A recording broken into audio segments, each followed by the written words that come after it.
Älä missaa revontulia. Tämä viikonloppu on sinun mahdollisuutesi. Revontulet, eli Aurora Borealis, tarjoavat upean näytöksen tänä viikonloppuna. Yleensä sinun pitäisi matkustaa napapiirille nähdäksesi vilauksen, mutta ei tällä kertaa. Odotan näkeväsi nämä taianomaiset valot jopa eteläisillä alueilla.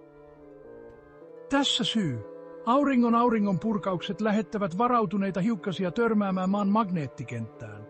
Hae, kun ne törmäävät kaasuihin, kuten happeen ja typpeen, ne luovat nuo häikäisevät valot. Ajattele sitä luonnon omana ilotulitusesityksenä.